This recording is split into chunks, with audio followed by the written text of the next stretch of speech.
चलिए जब इस चैप्टर को स्टार्ट कर रहे हैं तो इसमें दो वर्ड से मिलके है, कंज्यूमर प्लस राइट। तो सबसे पहले हमें ये देखना है कि कंज्यूमर क्या होता है, फिर आगे देखेंगे कि कंज्यूमर राइट्स क्या होते हैं, कंज्यूमर राइट्स की शुरुआत क्यों हुई, या फिर कौन कौन से ऐसे कदम उठाए गए जिनसे कंज्यूमर राइट्स हमें मिले हैं और एक्चुअल में कंज्यूमर राइट्स है कौन कौन से। तो सबसे पहले तो हु इज अ कंज्यूमर। तो तीन चीजें ध्यान में रखें। पहली बात तो कंज्यूमर कोई एक इंडिविजुअल है, कोई पर्सन है, एक व्यक्ति है जो कि क्या करता है, हु परचेजेज या बाय गुड्स एंड सर्विसेज, जो गुड्स एंड सर्विसेज को परचेज करता है। तो who is a consumer, consumer is an individual और a person who purchases goods and services. किस काम के लिए खरीदता है, for the satisfaction of his want. तो एक कंप्लीट डेफिनेशन होगी, कंज्यूमर इज एन इंडिविजुअल और person who purchases goods and services for the satisfaction of his wants. तीन चीजें हैं इसमें। पहली चीज तो कंज्यूमर है कौन, इज एन इंडिविजुअल और पर्सन। करता क्या है, परचेजेस गुड्स एंड सर्विसेज। क्यों करता है परचेज गुड्स एंड सर्विसेज को, for the satisfaction of his wants. अब यहाँ पे कुछ पॉइंट ध्यान में देने की चीजें हैं, वो ये है कि कंज्यूमर जो है वो एक फाइनल यूजर होता है। फाइनल यूजर का मतलब होता है कि जो वो गुड्स एंड सर्विसेज को खरीद रहा है वो उसके लिए फाइनल गुड्स एंड सर्विसेज है। अब ये फाइनल गुड्स एंड सर्विसेज क्या होते हैं, फाइनल गुड्स एंड सर्विसेज वो गुड्स एंड सर्विसेज होते हैं जो कि कंजम्पशन के लिए खरीदे जाते हैं, ना कि दोबारा बेचने के लिए या फिर उसकी मैन्युफैक्चरिंग करने के लिए। जैसे कि अगर आप मान लीजिए एक कॉटन का कपड़ा लेके आए हैं, अगर तो वो कॉटन का कपड़ा लेके आए उससे शर्ट तैयार करने के लिए, तो वो आपका फाइनल गुड नहीं है।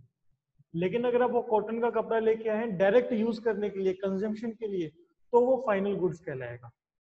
सो कंज्यूमर जितने भी गुड्स एंड सर्विसेज खरीदता है वो उसके फाइनल गुड्स एंड सर्विसेज होते हैं। यानी कि कंज्यूमर का मेन मोटिव सिर्फ और सिर्फ पर्सनल कंजम्पशन का है, ना कि उस प्रोडक्ट को रीसेल करने का है, ना ही उससे मैन्युफैक्चरिंग करके उसको रॉ मटेरियल की तरह यूज करने का। तो ये तो है कि कंज्यूमर होते क्या है। अब आगे देखते हैं क्या बता रखा है इसके बारे में। ड्यूटीज ऑफ कंज्यूमर, कंज्यूमर की क्या क्या ड्यूटीज हैं।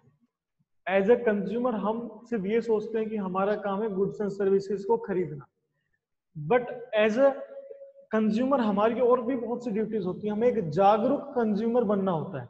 जागरूक कंज्यूमर वो होगा जो कि क्वालिटी प्रोडक्ट्स को परचेज करता है एट ए रीजनेबल प्राइस। ऐसा ना हो कि ऐसा प्रोडक्ट खरीद ले जिसकी क्वालिटी जो है वो अंडर क्वालिटी प्रोडक्ट है। ऐसा ना हो कि प्रोडक्ट को जितना प्राइस उसका होना चाहिए उससे ज्यादा प्राइस पे खरीद ले, ओवर प्राइस परचेज कर ले। तो एक जो कंज्यूमर होता है उसकी ड्यूटी होती है कि वो क्वालिटी प्रोडक्ट्स को खरीदे और रीजनेबल प्राइस पे खरीदे। जब भी प्रोडक्ट को खरीद रहा है वेट एंड मेजर्स ये जरूर चेक करें। जनरली हम इग्नोर कर देते हैं। जैसे कि मान लीजिए आप पेट्रोल डलवाने चले जाएं अपने बाइक में, तो आपकी ड्यूटी होती है कि आप मीटर को चेक करें कि वो जीरो पे है या नहीं है, क्या उसमें आपने जितना तेल डालने के लिए कहा है उतनी उसने फुल वैल्यू डाली है या नहीं डाली है।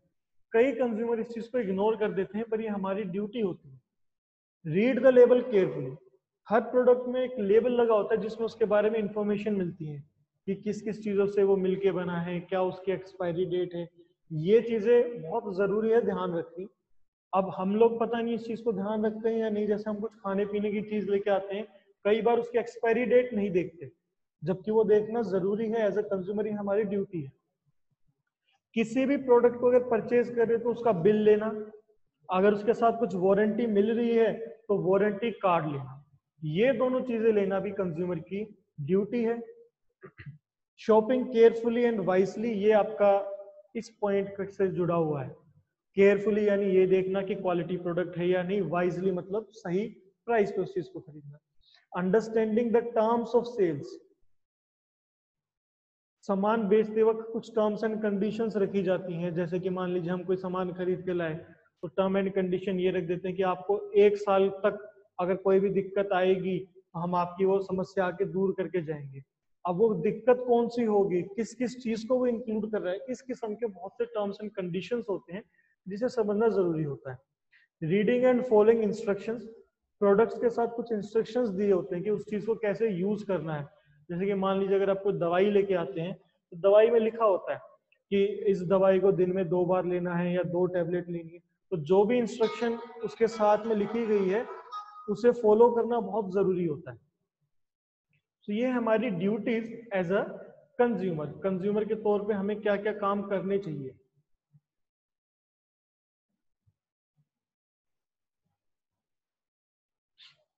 अब है एक इम्पोर्टेंट चीज ये है कि कंज्यूमर राइट्स का मतलब तो ये हो गया कि कंज्यूमर्स को कुछ अधिकार दिए गए, जैसे हमारे फंडामेंटल राइट्स है, ऐसे ही हमारे कुछ कंज्यूमर राइट्स है। एज अ कंज्यूमर हमें कुछ अधिकार दिए गए हैं।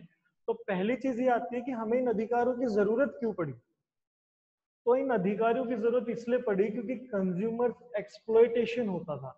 अब कंज्यूमर एक्सप्लॉयटेशन का मतलब ये है कि जो कंज्यूमर है उनका शोषण किया जाता था।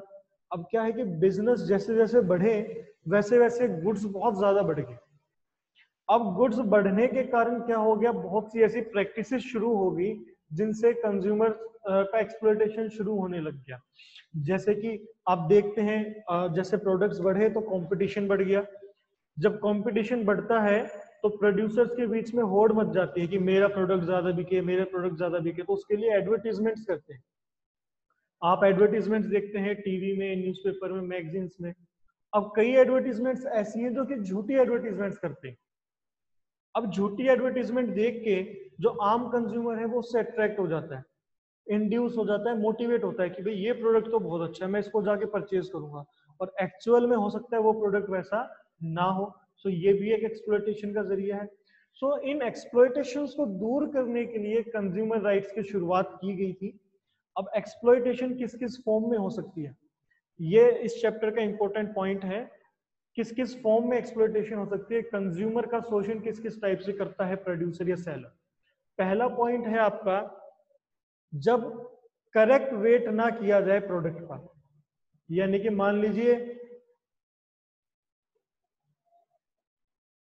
एक सेकंड, मान लीजिए आपको 1 किलो कुछ सामान खरीदना है और जो दुकानदार है वो उसमें कुछ गड़बड़ कर दे। गड़बड़ करने का मतलब जो स्केल है मेजर करने का, उसके नीचे चुंबक लगा दे जैसा आप मूवीज में देखते हैं। या फिर 1 किलो के बजाय 800 ग्राम जो है मेजर कर दे और हमें दिखा दे कि जी 1 किलो हो गया। सो पहला फॉर्म एक्सप्लॉयटेशन का होता है not measuring correctly. Correct measurement ना करके कंज्यूमर्स के साथ एक्सप्लॉयटेशन किया जाता है। दूसरा फॉर्म एक्सप्लॉयटेशन का है सब स्टैंडर्ड क्वालिटी। अगर कम क्वालिटी का प्रोडक्ट दे दें ये कह के कि जिसकी क्वालिटी बहुत अच्छी है, तो ये भी हमारे साथ एक्सप्लॉयटेशन होता है। जैसे कि मान लीजिए हम कोई इलेक्ट्रॉनिक आइटम लेके आए और हमें ये कह दे कि इलेक्ट्रॉनिक आइटम ऐसा है कि इससे आपको ना तो करंट लगेगा और इसकी लाइफ बहुत ज्यादा होगी। तो हम ये अज्यूम करके ले आएंगे कि बहुत अच्छी क्वालिटी का प्रोडक्ट है। लेकिन एक्चुअल में अगर उसकी क्वालिटी कम हुई तो वो क्या है, वो सब स्टैंडर्ड क्वालिटी। जैसे कि अक्सर देखने को मिलता है, हम मान लो शूज लेने जाते हैं और हमें शूज, बस ये होता है हमारे माइंड में कि भाई एडिडास का शूज है तो बहुत अच्छी क्वालिटी होगी। अब वो एडिडास का कोई नकली स्टिकर लगा के दे दे तो वो क्या है, वो सब स्टैंडर्ड क्वालिटी है। तो ये एक किस्म की धोखाधड़ी होती है कंज्यूमर्स के साथ। तो ये भी एक एक्सप्लॉयटेशन का फॉर्म है। हाई प्राइस, कई बार ट्रेडर्स जो होते हैं वो जितना प्राइस चार्ज करना चाहिए उससे बहुत ज्यादा प्राइस चार्ज करते हैं, जो कि एक एक्सप्लॉयटेशन का फॉर्म है। इसकी एक बहुत अच्छी एग्जांपल है, जैसे कि जो हार्ट ब्लॉकेज हो जाती है उनमें स्टंट्स डलता है। स्टंट्स मतलब आम भाषा में छल्ला बोल देते हैं हम, जब नसों में ब्लॉकेज हो जाती है। तो जो छल्ले हैं या स्टंट्स है ना, उसकी कीमत पहले बहुत ज्यादा थी। बहुत ज्यादा का मतलब ये था कि अगर मान लीजिए 2 रुपए की लागत है उसकी, तो उसको कम से कम 20 से 30 रुपए में बेचा जाता था, यानी 10 से 20 गुना कीमत में बेचा जाता था। तो ये क्या एक किस्म का एक्सप्लॉयटेशन ही तो है। हालांकि उसको गवर्नमेंट ने कंट्रोल किया, गवर्नमेंट ने उसके प्राइसेस फिक्स कर दिए कि इससे ज्यादा प्राइस आप चार्ज नहीं कर सकते। तो अगर प्रिस्क्राइब्ड रिटेल प्राइस से ज्यादा कोई आपसे प्राइस चार्ज करे तो वो एक्सप्लॉयटेशन का फॉर्म है। जैसे कई दुकानदार करते हैं कि मान लीजिए आप कोल्ड ड्रिंक लेने जाएं, कोल्ड ड्रिंक तो 10 रुपए की है और वो आपसे 12 रुपए ले लेते हैं, ये कह के कि 2 रुपए मैंने फ्रिज में भी तो रखा है, ठंडी होगी, उसकी प्राइस चार्ज कर दें। तो ये भी एक्सप्लॉयटेशन का फॉर्म है। नेक्स्ट है डुप्लीकेट आर्टिकल्स। जैसे कि मैंने आपको एडिडास का एग्जांपल दिया था कि जेन्युइन प्रोडक्ट के नाम पे कोई डुप्लीकेट आइटम बेच दे तो ये भी आपका एक्सप्लॉयटेशन का पार्ट है। आर्टिफिशियल स्केर्सिटी, ये बहुत इंपॉर्टेंट पॉइंट है। ये इंपॉर्टेंट पॉइंट इसलिए है क्योंकि जो कंज्यूमर राइट्स की शुरुआत हुई थी वो इसी के कारण हुई थी। आर्टिफिशियल स्केर्सिटी का मतलब ये होता है कि कई बार बिजनेसमैन जो सामान बेचते हैं उसको होल्ड करके रख लेते हैं। होल्ड करके रखने का मतलब अपने पास संभाल के रख लेते हैं और मार्केट में रिलीज नहीं करते। अब मार्केट में वो लगता है कि प्रोडक्ट की कमी है, और जब किसी सामान की कमी हो और उसको खरीदने वाले ज्यादा हो तो उस चीज की कीमतें बढ़ जाती है। जैसा कि ये सब्जियों में बहुत देखने को मिलता है। आपने कुछ महीने पहले सुना था कि टमाटर बहुत महंगे हो गए थे। उसके पीछे रीजन यही था कि जो टमाटर के सेलर थे वो क्या कर रहे थे, उसको होलसेल में बेचने के बजाय उसको अपने पास वेयर हाउस में रख लेते थे, कोल्ड स्टोरेज में रख लेते थे। अब मार्केट में ऐसा लगता है कि भाई टमाटर की कमी है, अब लिमिटेड टमाटर है, तो प्रोड्यूसर ऑब्वियसली बात है, जब सामान थोड़ा है लेकिन खरीदने वाले बहुत ज्यादा है तो सेलर क्या करता है, जो मुझे ज्यादा कीमत देगा मैं तो उसको बेचूंगा। तो आर्टिफिशियल स्केर्सिटी तैयार की जाती है। स्केर्सिटी का मतलब किसी गुड्स की कमी होना, लेकिन वो कमी एक्चुअल नहीं है, आर्टिफिशियल है, सेलर द्वारा जानबूझ के तैयार की गई है ताकि वो ज्यादा प्राइस चार्ज कर सके। ये भी एक एक्सप्लॉयटेशन का फॉर्म है। नेक्स्ट है फॉल्स और इनकम्प्लीट इंफॉर्मेशन। जैसा कि हमने देखा प्रोडक्ट्स के साथ कुछ इंफॉर्मेशन लिखी हुई होती है, अगर वो इंफॉर्मेशन गलत हो या वो इंफॉर्मेशन झूठी हो तो ये भी एक एक्सप्लॉयटेशन का फॉर्म है। जैसा कि अगर जब आप एनसीईआरटी की बुक में पढ़ेंगे, एक बहुत अच्छी एग्जांपल दी है इसकी। एक मिल्क पाउडर था, शायद यूएससी की कंपनी का था। वो मिल्क पाउडर ये इंफॉर्मेशन कह के बेच रहे थे कि ये मदर मिल्क से भी अच्छा है किसी बच्चे की हेल्थ के लिए। तो उसके कारण उसकी डिमांड बहुत ज्यादा होगी, लोग उसको परचेज करने लगे कि भाई अगर मदर मिल्क से भी अच्छा है तो इसका मतलब ये तो बहुत अच्छी चीज है। लेकिन बाद में जब उस पर इन्वेस्टिगेशन की गई तो पता चला कि उन वो जो इन्फॉर्मेशन दे रहे थे वो गलत थी, और उनको बाद में उस चीज की पेनल्टी भी पे करनी पड़ी थी। सो गलत इन्फॉर्मेशन देना भी एक फॉर्म की एक्सप्लॉयटेशन है। तो these are the various forms in which a consumer can be exploited. इसके बाद factors causing exploitation of the consumer. अभी तो हमने देखा था वेज ऑफ एक्सप्लॉयटेशन, किस प्रकार से एक्सप्लॉयटेशन होता है। अब हम टॉपिक देख रहे हैं कि एक्सप्लॉयटेशन हो क्यों जाता है कंज्यूमर्स का। भाई ऐसा क्या रीजन है कि प्रोड्यूसर हमें एक्सप्लॉइट कर लेता है। तो सबसे पहली चीज तो ये है कि अगर हमारा ग्रुप नहीं होगा कंज्यूमर्स का, अगर हम इंडिविजुअली किसी के साथ डील करते हैं तो हमारी बार्गेनिंग पावर कम होती है। बार्गेनिंग पावर का मतलब ये है कि हम अपने टर्म्स एंड कंडीशंस पे चीज को परचेज नहीं कर सकते। अगर आप होलसेल सामान खरीदने जाते हैं तो आप प्राइसेस थोड़े बहुत कम करवा सकते हैं, क्योंकि वहां पे आप एक group of goods and commodities खरीद रहे हैं, या फिर आप मान लीजिए 10-15 लोग मिलके कुछ सामान खरीदने जाएं। तो पहली चीज तो ये है कि कंज्यूमर्स में यूनिटी नहीं है। और पॉइंट्स क्या क्या है देखिए, लिमिटेड इंफॉर्मेशन। जनरली कंज्यूमर्स के पास इंफॉर्मेशन ही नहीं होती है कि उनके क्या क्या राइट्स हैं या फिर क्या क्या ड्यूटीज है कंज्यूमर की, जो हमने पढ़ा। इसलिए वो जो है गलत चॉइस चूज कर लेते हैं और उनके साथ एक्सप्लॉयटेशन हो जाता है। लिमिटेड सप्लाईज, क्योंकि प्रोड्यूसर तो गिने चुने हैं और कंज्यूमर तो सभी है। प्रोड्यूसर भी तो कंज्यूमर का ही पार्ट है, जो प्रोड्यूसर सामान तैयार कर रहे हैं वो भी तो कुछ ना कुछ कंज्यूम करते हैं। तो कंज्यूमर तो हमारी टोटल पॉपुलेशन है, लेकिन प्रोड्यूसर कितने हैं, गिने चुने हैं। तो जो सप्लाईज है, सप्लाईज का मतलब जो गुड्स एंड सर्विसेज हैं वो तो लिमिटेड है, लेकिन खरीदने वाले बहुत ज्यादा है। और जब किसी चीज की सप्लाई ज्यादा होती है और डिमांड कम होती है तो उसकी कीमत ज्यादा होती है, प्राइजेस ज्यादा होते हैं। लिमिटेड कंपटीशन, अगर किसी प्रोडक्ट के या प्रोड्यूसर्स के बीच में कंपटीशन कम हो, जैसे कि हमने एक टर्म देखा था पिछली क्लास में, मोनोपोली। मोनोपोली का मतलब होता है किसी प्रोडक्ट को बेचने वाला अगर एक ही व्यक्ति है, तो अगर किसी चीज को बेचने वाले एक या दो तीन सेलर है तो हम वहां पे मजबूर होते हैं, हमें उनसे ही प्रोडक्ट खरीदना पड़ेगा। जैसे कि मान लीजिए मुझे बुक्स खरीदनी है और पूरे झज्जर में केवल एक ही दुकानदार है जो बुक्स को बेचता है, तो मेरी मजबूरी है कि मुझे उसी से खरीदनी पड़ेगी, चाहे वो मुझसे 5-10 रुपए ज्यादा ही क्यों ना ले। क्यों? क्योंकि मेरे पास चॉइस नहीं है। तो जब कंपटीशन लिमिटेड होता है या मोनोपोली होती है तो वो भी एक कारण होता है एक्सप्लॉयटेशन का। इलिटरेसी, इलिटरेसी का मतलब आपको पता है, inability to read and write, और इंडिया में तो इलिटरेसी बहुत ज्यादा है।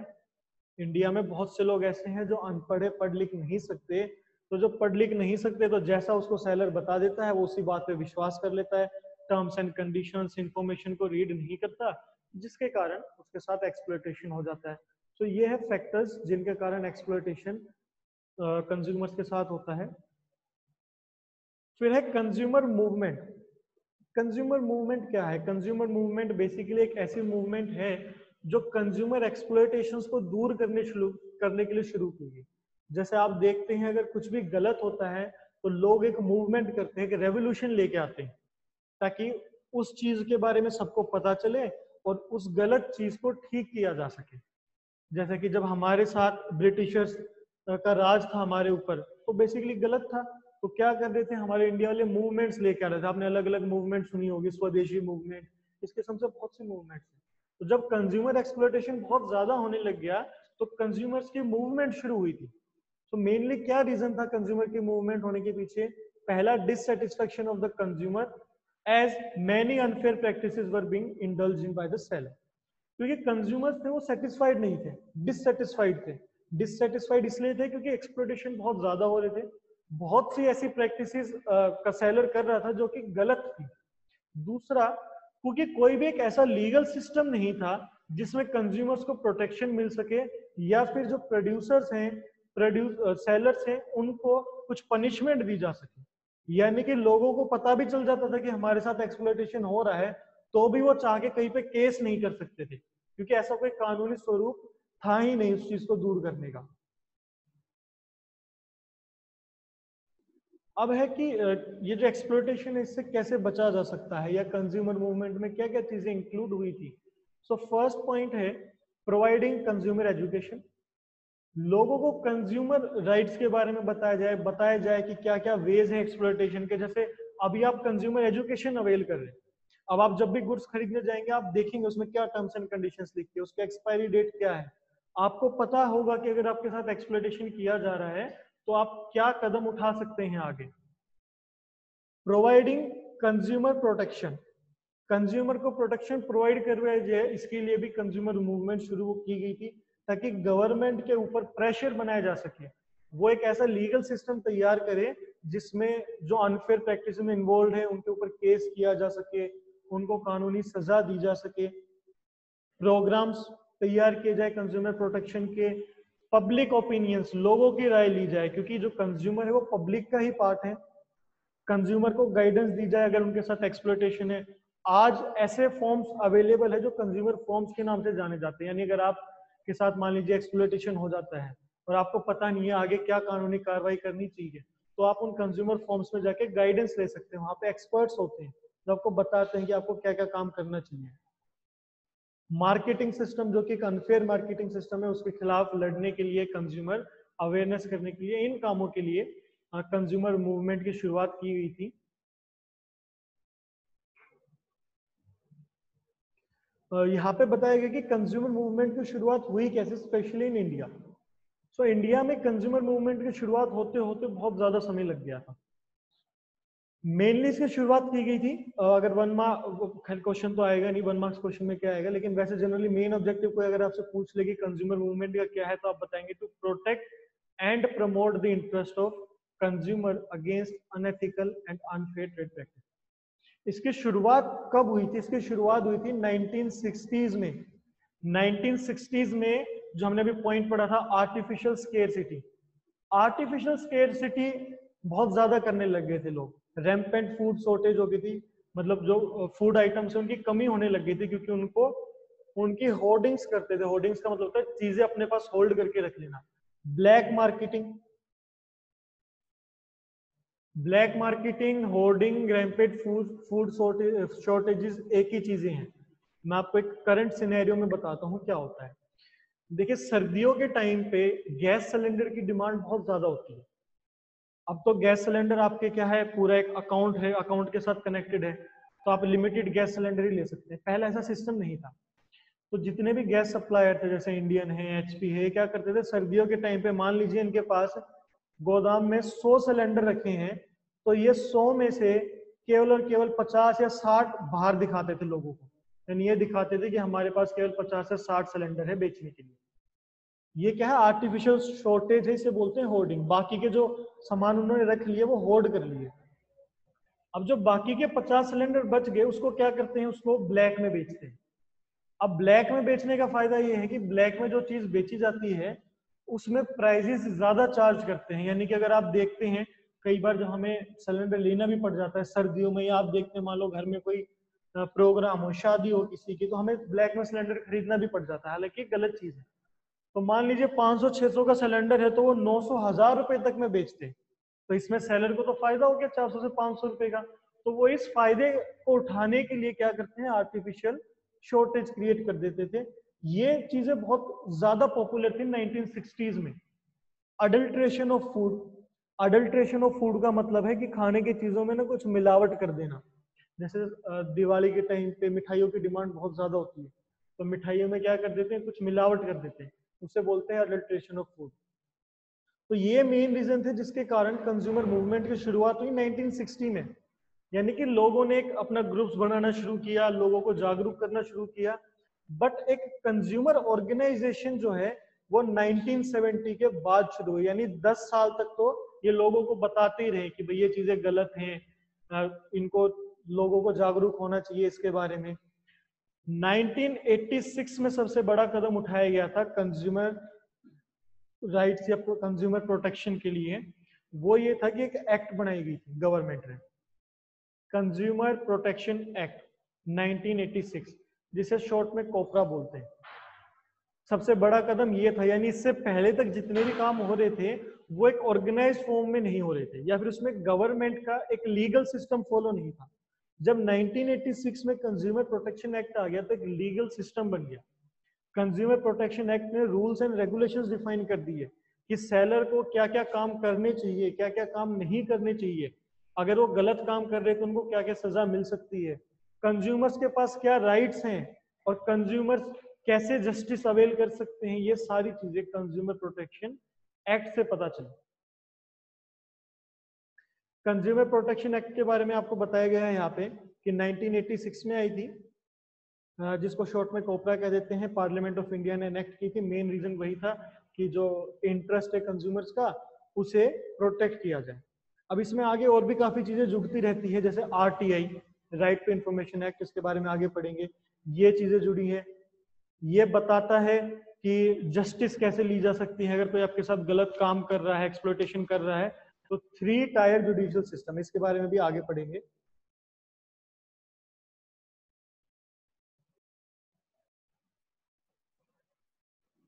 अब 2 दिन इंपॉर्टेंट बताए गए हैं। तो नेशनल कंज्यूमर राइट डे, ये 24 दिसंबर 2013 को मनाया जाता है।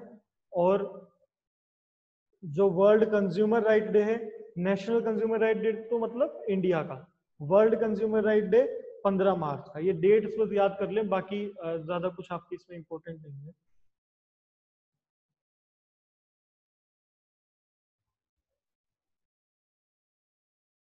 15 मार्च को वर्ल्ड कंज्यूमर राइट डे। अब ये है पूरा चैप्टर जिसके लिए हम पढ़ रहे हैं। कंज्यूमर राइट्स क्या क्या हैं? आपके पास 6 कंज्यूमर राइट्स हैं।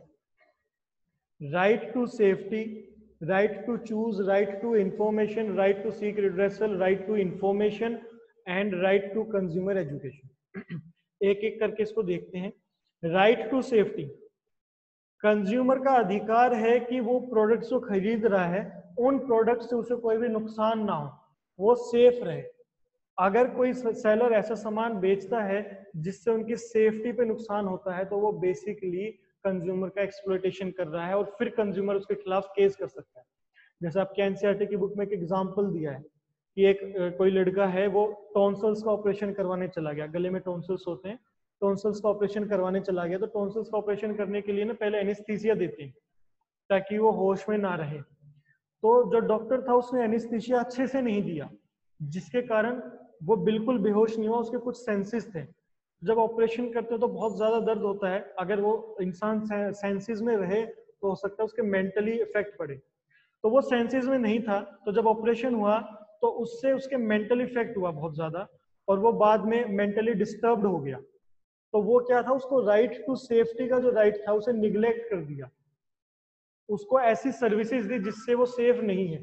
तो अगर ऐसा काम करे तो उसके खिलाफ केस किया जा सकता है, जैसे बुक में जो एग्जाम्पल उसने बताया है, फिर उसके खिलाफ केस किया और वो केस में उन्हें फिर पेनल्टी देनी पड़ी। राइट टू चूज, कंज्यूमर के पास अधिकार होता है कि जब उसके पास वेरियस चॉइसेस हो तो वो अपनी मर्जी से चूज करेगा। कोई भी सेलर आपको फोर्स नहीं कर सकता कि आपको यही प्रोडक्ट खरीदना पड़ेगा, या कोई सेलर आपको फोर्स नहीं कर सकता कि आपको ये प्रोडक्ट इस टर्म्स एंड कंडीशंस में खरीदना पड़ेगा। जैसे कि मान लीजिए आप क्लोजअप खरीदने जा रहे हैं, तो कोई कंज्यूमर, कोई सेलर आपको ये कह दे कि अगर आपको क्लोजअप खरीदनी है तो साथ में टूथब्रश भी खरीदनी पड़ेगी। ये चीज गलत है, वो आपकी मर्जी, आप खरीदना चाहते हैं या नहीं खरीदना चाहते। तो ये है right to choose. Right to information, right to information का मतलब है कि कंज्यूमर का अधिकार है कि प्रोडक्ट के बारे में जितनी भी इंफॉर्मेशन है वो उसको पता हो। इंफॉर्मेशन किस प्रकार की, कि किन किन चीजों से मिलकर वो प्रोडक्ट बना है, कहाँ तैयार हुआ है, डेट ऑफ मैन्युफैक्चरिंग क्या है, उसका वेट कितना है। तो जनरली क्या है कि जितने भी प्रोडक्ट्स होते हैं ना उसमें लेबल लगा होता है, उस लेवल में सारी इंफॉर्मेशन मिली होती है। अगर कोई प्रोडक्ट ऐसा है जो ये इंफॉर्मेशन नहीं दे रहा या इंफॉर्मेशन इनकम्प्लीट या गलत दे रहा है, तो वो भी एक्सप्लॉयटेशन का फॉर्म है जिसके खिलाफ कंज्यूमर कानूनी कार्रवाई करवा सकता है। राइट टू कंज्यूमर एजुकेशन, एक सेकंड में पॉइंट देख लूं ऊपर क्या है। Right to heard, right to heard point ये कहता है कि अगर आप कोर्ट में केस करते हैं, मान लीजिए किसी सेलर के खिलाफ, तो कोर्ट आपकी दलील सुनने से मना नहीं कर सकता। यानी जो आप अपना व्यू पॉइंट प्रेजेंट करेंगे, कोर्ट को वो व्यू पॉइंट सुनना ही पड़ेगा, वो मना नहीं कर सकता। तो ये right to heard. Right to consumer education, हर कंज्यूमर को अधिकार है कि जो हम चीजें अभी पढ़ रहे हैं इन चीजों की नॉलेज हो। इसलिए तो एक बीच में कैंपेन आया था जिसे जागो ग्राहक नाम से जानते थे, बहुत सी एड्स आती थी जागो ग्राहक, जिसमें कंज्यूमर एजुकेशन दिया जाता था। Right to seek redressal, right to seek redressal का मतलब होता है कि आपके पास अधिकार है, अगर आपके साथ एक्सप्लॉयटेशन हुआ है तो आप कानूनी कार्रवाई करवा सकते हैं, आप जस्टिस ले सकते हैं, उसके बदले केस कर सकते हैं। यह है राइट टू सीक रिड्रेसल। सो ये सारे आपके राइट्स हैं। एक लास्ट टॉपिक रहता है कि अगर एक्सप्लॉयटेशन हो और आपके जो राइट्स हैं इनको फुलफिल ना किया जाए, सेलर ऐसा काम कर दे जिनसे आपके 6 राइट्स हैं, ये 6 राइट्स जो है डैमेज हो जाए, तो आप कहाँ पे केस कर सकते हैं। तो सबसे पहली चीज तो हर जगह एक कंज्यूमर फोरम होता है।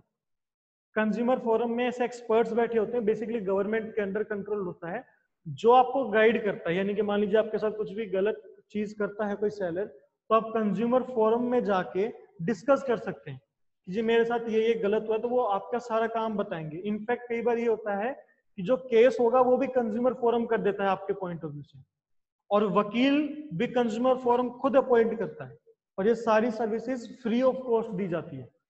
तो सबसे पहले तो कंज्यूमर फोरम है। फिर ये है कि कोर्ट केस कहाँ कहाँ हो सकता है। बेसिकली जो कंज्यूमर कोर्ट्स हैं जहाँ पे कंज्यूमर की दलीलें सुनी जाती हैं, कोर्ट केस होते हैं, वो 3 लेवल पे होते हैं। इसे 3 टायर सिस्टम कहते हैं। ये कंज्यूमर प्रोटेक्शन एक्ट ने ही बताया, जो मैंने अभी आपको बताया था consumer system.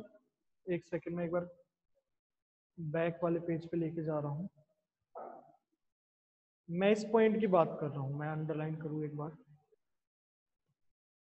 3 tyre quasi judicial consumer dispute redressal machinery, या फिर सिंपल कह देते हैं 3 टायर जुडिशियल सिस्टम।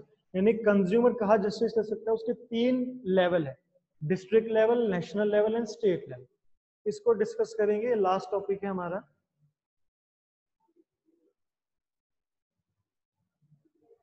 देखिए, अगर तो कोई केस करना चाहता है 20 लाख तक का, यानी उसके साथ एक्सप्लॉयटेशन 20 लाख रुपए तक के गुड्स का हुआ है, या वो कंपनसेशन 20 लाख का लेना चाहता है। देखिए कई बार ऐसा होता है, मान लीजिए आपने सामान तो खरीदा है 1000 रुपए का, लेकिन आप सेलर के ऊपर केस 1000 रुपए से ज्यादा का करना चाहते हैं, तो जरूरी नहीं है जितने का सामान खरीदा उतने का ही आप केस करें। सो अगर 20 लाख तक की वैल्यू का कोई केस है, उसे डिस्ट्रिक्ट लेवल पे लड़ा जाता है। यानी हर डिस्ट्रिक्ट लेवल पे एक कंज्यूमर कोर्ट होती है, 20 लाख तक की केस की सुनवाई वहां होती है। 20 लाख से 1 करोड़, अगर वैल्यू 20 लाख से 1 करोड़ की है तो वो स्टेट लेवल कंज्यूमर कोर्ट्स में होते हैं, और 1 करोड़ से ज्यादा की अगर वैल्यू है तो उसे नेशनल लेवल पे डिस्कस किया जाता है। तो पहला तो हो गया ये आपके अमाउंट के बेसिस पे। दूसरी चीज, अगर मान लीजिए मैं एक कंज्यूमर हूं और मैं डिस्ट्रिक्ट कोर्ट में जा रहा हूं, डिस्ट्रिक्ट कोर्ट ने कुछ फैसला सुना दिया और मैं उस फैसले से जस्टिफाइड नहीं हूं, मैं सेटिस्फाइड नहीं हूं, तो मैं नेशनल लेवल पे जाके उसको दोबारा से अपील कर सकता हूं। जैसे आप सुनते हैं डिस्ट्रिक्ट कोर्ट से आप हाई कोर्ट में जा सकते हैं, सुप्रीम कोर्ट में जा सकते हैं, तो ये वैसा ही है। पहले तो आप अमाउंट के बेसिस पे जाएंगे, अगर 20 लाख तक का अमाउंट है तो डिस्ट्रिक्ट लेवल पे, 20 लाख से 1 करोड़ स्टेट लेवल पे, उससे ज्यादा तो नेशनल लेवल पे। लेकिन अगर आपको ये लगता है डिस्ट्रिक्ट लेवल में कि मुझे यहाँ पे जस्टिस नहीं मिली, तो आप स्टेट लेवल या नेशनल लेवल पे दोबारा से अपील कर सकते हैं। ऐसे बहुत से केसेस होते हैं। तो ये है आपका पूरा चैप्टर।